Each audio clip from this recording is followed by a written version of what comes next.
Let's talk about Donald Trump's grand plans for Gaza now. He has said yesterday in an extraordinary media conference with Benjamin Netanyahu, he essentially wants Gaza to be rebuilt. He wants to see a US takeover. But today the White House was saying that doesn't involve US money per se or US troops to protect it. This is what he had to say yesterday. I don't want to be cute. I don't want to be a wise guy, but the Riviera of the Middle East, this could be something that could be so bad. This could be so magnificent.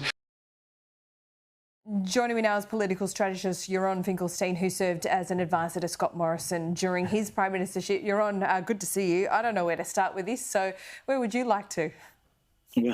Well, you wouldn't want to be one of those high-priced foreign service advisors at the moment as you're trying to understand each of the positions that come out from the White House. It's a form of roundtable whiplash. But here's a really simple way to think about it. Donald Trump is both a very conventional negotiator, but also very unorthodox. And so he has set an ambit. He knows what he really wants out of this negotiation and discussion. We don't know what that really is, but he has put something out there that is so audacious that ultimately it makes whatever he's really after look a lot more reasonable.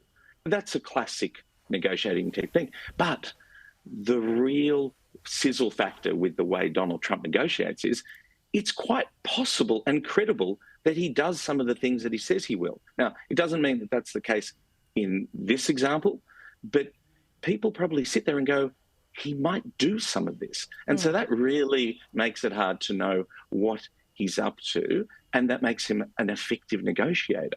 Yeah, it's the art of the deal, and that's how he has operated all throughout his business life, and he's bringing it here to Middle East politics, which has been intractable for quite some time. But what it has done, I think, is left allies like Australia scrambling a little bit how to respond to this, because whichever way you look at it, the two-state solution that has been worked on and has largely been worked towards by countries and advocated like countries like ours here in Australia is dead. I can't see a Palestinian two-state solution happening in our lifetime as it has been advocated for the last 2 decades or so.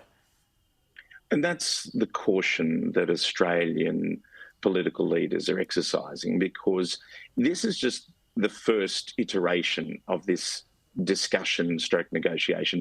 And a lot of it is not directed at Australia. This is about probably saying to some of the Gulf states, what are you going to do? And that's probably back to his negotiation style.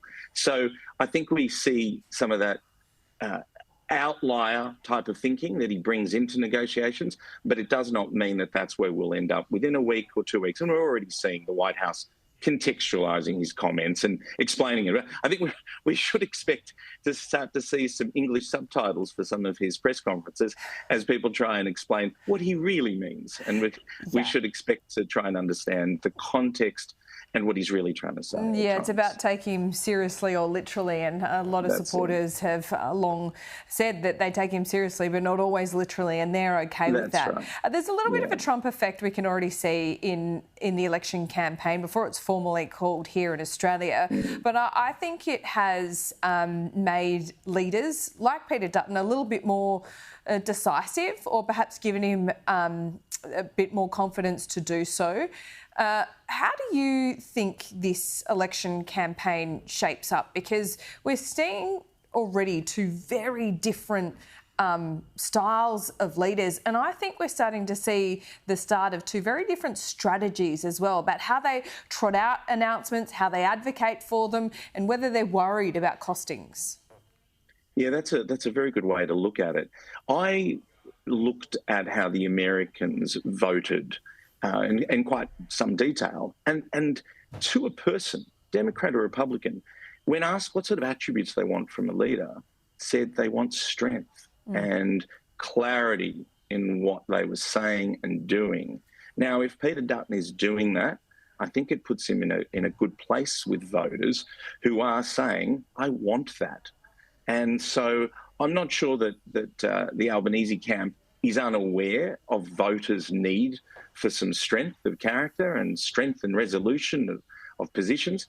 So the times are moving towards needing a leader who tells it as it is, gets things done, and makes it clear to people why they're doing things. Well, we're not in the campaign proper, but we will be very soon. Yaron, great to talk to you. Speak soon. You too, Lauren.